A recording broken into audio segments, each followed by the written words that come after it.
Assalamualaikum warahmatullahi wabarakatuh. Kita menuju ke pertemuan 2 untuk teori ya, yaitu kita akan belajar tentang desain database. Oke, lanjut. Apa aja sih yang akan kita pelajari nanti?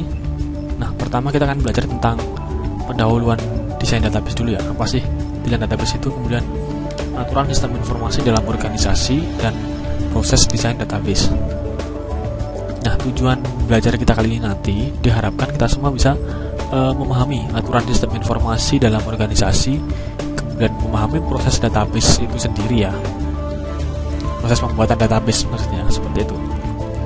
Oke, kita menuju ke materi pertama, yaitu pendahuluan tentang desain database. Aktivitas desain basis data menggunakan proses yang sistematis yang disebut metodologi desain, di mana target basis data nanti diatur dengan RDBMS, ORDBMS, atau ODBMS. Nah, metodologi desain menggunakan alat bantu seperti Designer 2000 dari Oracle atau ERWIN, BPWIN, dan Paradigm Plus oleh Platinum Technology dan lain sebagainya. Jadi nanti kita cenderung ke DBMS atau Database Management System yang akan kita pakai. Nah, kemudian aturan sistem informasi dalam organisasi. Yang pertama adalah organizational context untuk penggunaan sistem basis data. Nah, di sini ada 3 aturan utama ya, yaitu data dianggap sebagai resource yang bekerja sama. Kemudian fungsi dalam organisasi ini dikomputerisasi ya. Yang terakhir adalah seiring pertumbuhan data dan aplikasi relasi yang lebih kompleks dari data, maka data nanti itu data-data yang sudah disimpan perlu dimodelkan dan diatur lagi. Nah, yang terakhir adalah proses desain basis data. Secara umum, proses desain basis data ini ada 6 ya, di mana ada yang pertama adalah koleksi dan analisa kebutuhan, kemudian desain basis data konseptual, kemudian pemilihan DBMS, pemetaan model, desain basis data fisik, implementasi basis data, dan tooling. Oke, kita menuju ke proses yang pertama, yaitu koleksi dan analisa kebutuhan. Sebelum melakukan desain basis data, analis atau software arsitek nanti harus mengetahui dan menganalisa keinginan pemakai terhadap suatu basis data sedetail mungkin. Nah, proses ini disebut koleksi dan analisa kebutuhan. Nah, untuk menentukan kebutuhan, pertama kali harus diidentifikasi bagian lain dari sistem informasi yang berhubungan dengan sistem basis data. Termasuk di dalamnya adalah pemakai dan aplikasi baru dan yang sudah ada. Kemudian kebutuhan dikoleksi dan dianalisa. Nah, setelah tahap 1 ini kita menuju ke tahap 2, di mana tahap kedua dari perancangan basis data ini nanti akan dibagi menjadi 2 aktivitas paralel, yaitu yang pertama adalah desain skema konseptual, dan yang kedua adalah desain transaksi dan aplikasi. Oke, kita lanjutkan ke tahap 2A ya. Nah, jadi pada desain skema konseptual kita perlu menggunakan model data konseptual level tinggi dengan karakteristik sebagai berikut. Ada expressiveness atau model data cukup ekspresif untuk membedakan perbedaan tipe data, relationship, dan constraint. Kemudian simplicity and understandability, model cukup sederhana untuk pemakai yang tidak mengerti dan menggunakan konsep tersebut. Kemudian minimality atau model mempunyai sejumlah kecil konsep dasar yang berbeda dan tidak overlapping.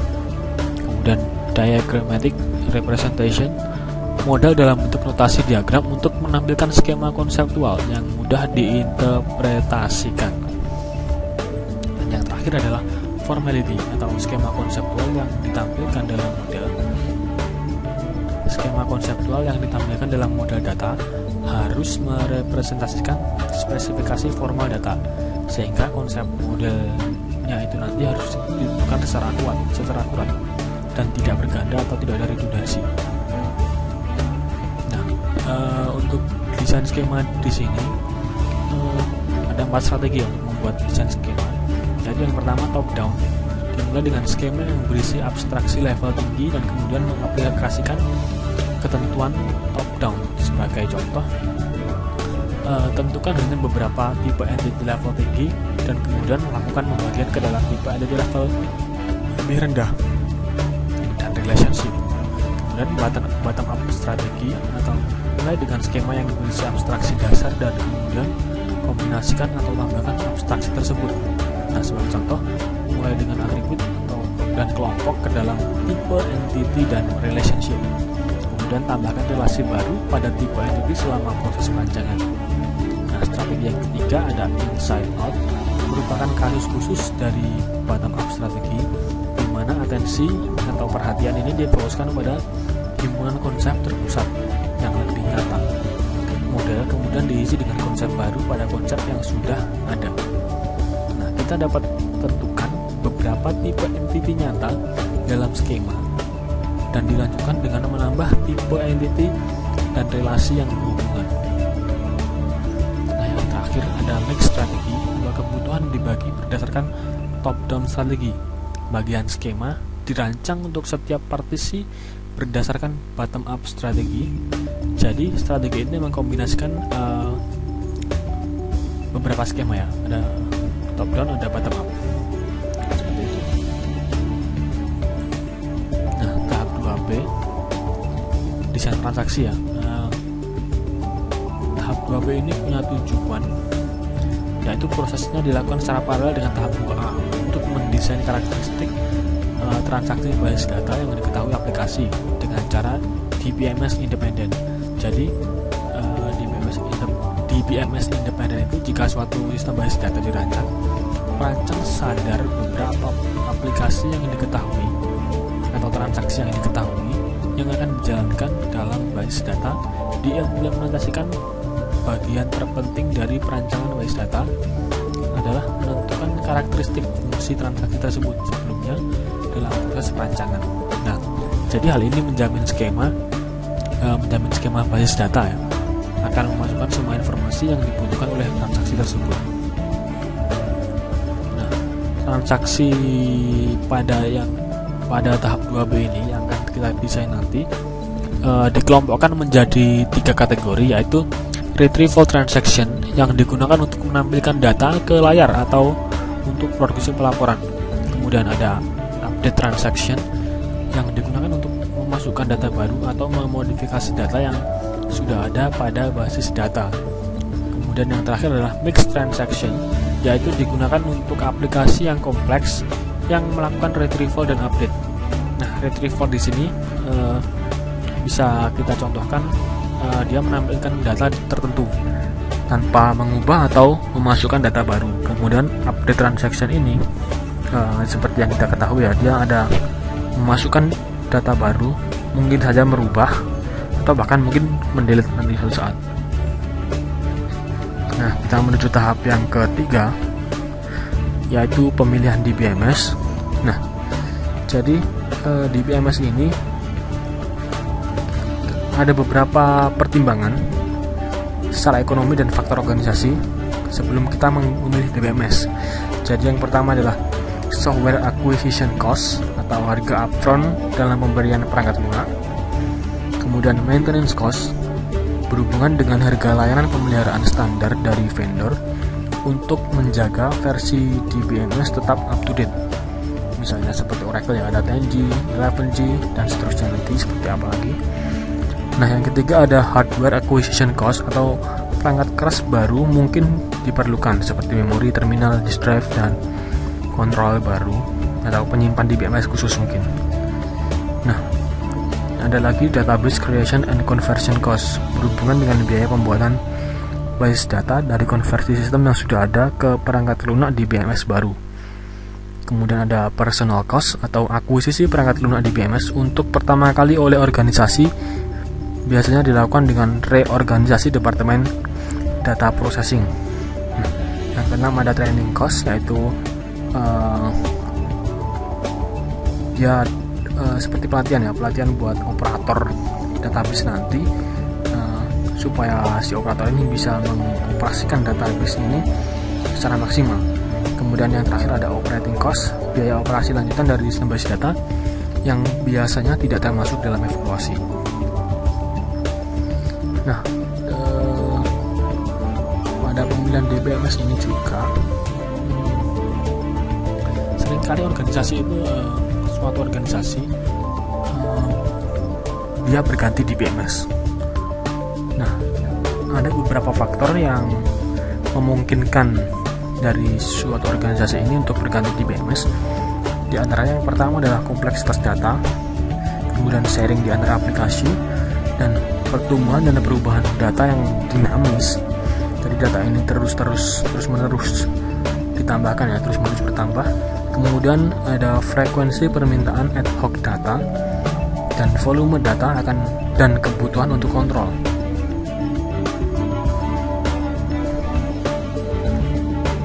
Nah, kalau tadi kita pada faktor yang pertama ada faktor ekonomi ya dan organisasi. Nah, di sini kita menuju ke faktor ekonomi yang berakibat pemilihan. Kalau tadi faktor-faktornya, jadi sekarang kita belajar akibat pemilihan dari sebuah DBMS. Jadi yang pertama adalah organization wide adoption of a certain philosophy. Biasanya merupakan faktor dominan yang berakibat pada penerimaan model data, misalnya relational versus objek, vendor, metodologi, pengembangan, dan alat bantu. Nah, akibat yang kedua yaitu adalah familiarity of personnel with the system. Jika staf programming dalam organisasi familiar dengan DBMS tertentu, dapat mengurangi biaya training dan waktu pembelajaran. Availability of vendor service atau ketersediaan asisten vendor dalam pemecahan permasalahan dengan sistem sangat penting, karena perubahan dari non-DBMS ke lingkungan DBMS kebanyakan membutuhkan bantuan vendor di awal. Nah, menuju ke tahap yang keempat yaitu pemetaan model data atau desain basis data logic ya. Kalau kita tahu di beberapa software, beberapa pengembangan software ada logical data model. Nah, jadi proses pemetaan model data ini ada dua bentuk, yaitu yang pertama adalah system independent mapping dan tailoring the schemas to a specific DBMS. Nah, selanjutnya adalah yang kelima adalah desain basis data fisik atau biasa dikenal dengan physical data model, yaitu kriteria yang biasa digunakan untuk menuntun rancangan basis data fisik. Ada 3 kriteria ya. Yang pertama waktu respon, kemudian utilitas ruang penyimpanan, dan transaction throughput.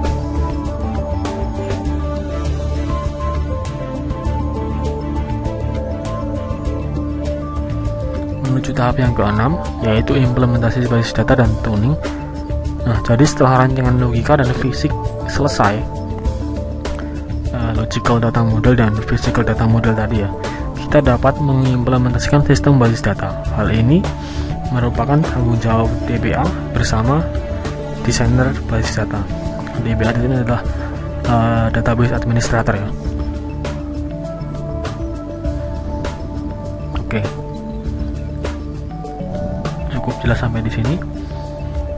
Dan kita lanjut ke latihan. Nah, yang pertama, sebutkan 6 tahap perancangan basis data. Jadi kita review lagi dari awal. Yang pertama adalah koleksi dan analisa kebutuhan. Kemudian desain basis data konseptual. Jadi kita buat konsep data modelnya ya, CDM-nya. Kemudian pemilihan DBMS. Jadi nomor 3 ini sebenarnya bisa ditukar dengan nomor 4 sampai 5 ya. Pemetaan model data.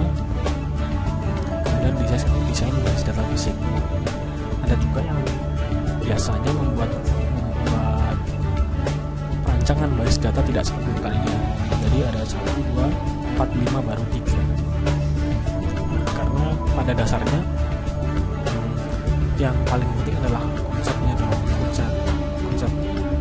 datanya dahulu, baru nanti diimplementasikan ke sembarang DBMS. Bisa dikonversi ke berbagai macam DBMS.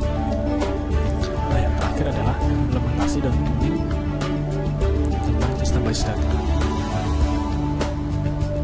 Oke, jelas. Lanjut kita ke soal nomor 2. Nah, jadi dari 6 tahap yang tadi kita bahas, manakah yang dianggap sebagai tahap paling penting? Kenapa? Seperti yang saya jelaskan di soal sebelumnya, jadi yang paling penting itu adalah koleksi dan analisa kebutuhan atau tahap pertama. Karena pada tahap ini kita tentukan dulu kebutuhan suatu sistem database, baru nanti kita buat konsepnya, kemudian kita buat logical data modelnya, kita buat physical data model, dan yang terakhir kita pilih dia ke DBMS yang mana. Baru setelah kita ekspor ke DBMS tertentu, dia akan dikelola oleh seorang DBA. Oke, lanjut ke nomor 3. Mengapa perancangan skema dan aplikasi dilakukan secara paralel? Nah, jadi di tahap yang kedua tadi kita lihat ada dua tahap, yaitu 2A dan 2B. Nah, karena supaya nantinya skema yang kita buat itu menghasilkan skema basis data konsep dan menghasilkan spesifikasi level tinggi untuk aplikasi tersebut. Oke. Nomor 4, mengapa digunakan model data implementation independent selama perancangan skema konseptual? Jadi ini pada tahap yang ketiga ya. Nah, tujuan skema konseptual itu adalah menggambarkan skema lengkap tentang sebuah struktur basis data, semantik, interrelationship, dan constraint. Seperti itu. Dan skema konseptual sendiri tidak tersedia sebagai deskripsi stabil dari isi basis data. Jadi seperti yang saya sebutkan di nomor 1 tadi, pemilihan DBMS ini dapat dirubah tanpa mengubah skema. Karena yang kita buat pertama itu adalah skema, konsep data model, kemudian logical data model, kemudian physical data model, lalu yang terakhir adalah pemilihan DBMS. Jadi DBMS ini kita bisa pilih macam-macam tanpa merubah skema konseptualnya. Nah, skema konseptual yang baik itu juga sangat penting untuk memakai basis data dan desainer. Penggunaan model data tingkat ini lebih ekspresif dan umum daripada model data dan DBMS. Nah, jadi ada lagi deskripsi diagram dari skema konseptual, yaitu dapat menawarkan kendaraan komunikasi yang baik di antara pemakai, desainer, dan analis. Kita lanjut ke nomor 5. Mengapa diperlukan koleksi dan analisa kebutuhan? Karena koleksi dan analisa kebutuhan ini diperlukan untuk mengetahui dan menganalisa keinginan pemakai terhadap suatu basis data sedetail. Lanjut ke nomor 6. Bagaimana karakteristik dari model data untuk rancangan skema konseptual harus diproses? Yang pertama ada expressiveness, kemudian simplicity and understandability, kemudian minimality, kemudian diagrammatic representation, dan yang terakhir adalah formality. Kan bisa dibaca ya, silahkan. Kita lanjut ke nomor yang ke-7.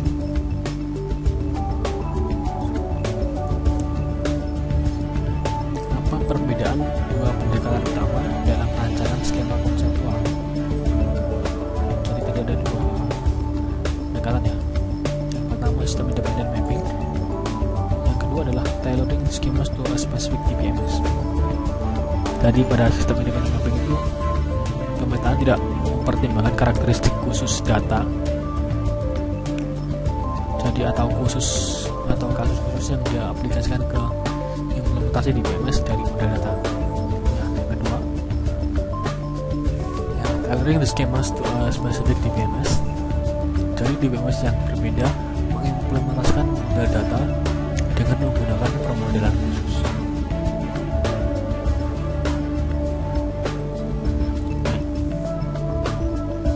Jadi nomor 8, strategi apa yang digunakan untuk merancang skema konseptual dari kebutuhan? Tadi ada 4 strategi ya. Yang pertama ada top down, kemudian bottom up, side out, dan mix strategi.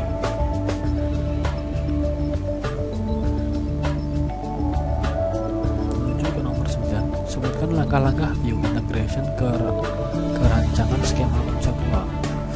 Jadi ada beberapa langkah. Yang pertama, identifikasi korespondensi dan konflik di antara skema. Karena skema yang dirancang individual perlu menentukan konstruksi khusus dalam skema yang merepresentasikan konsep di dunia nyata. Kemudian memodifikasi view untuk kesesuaian dengan data yang lain. Gabungan view, yaitu skema global dibuat dengan menggabungkan beberapa skema individu. Dan yang terakhir adalah restrukturisasi, yang merupakan langkah akhir dari skema global, di mana direstrukturisasi lagi untuk memindahkan redundan dan kompleksitas yang tidak berarti.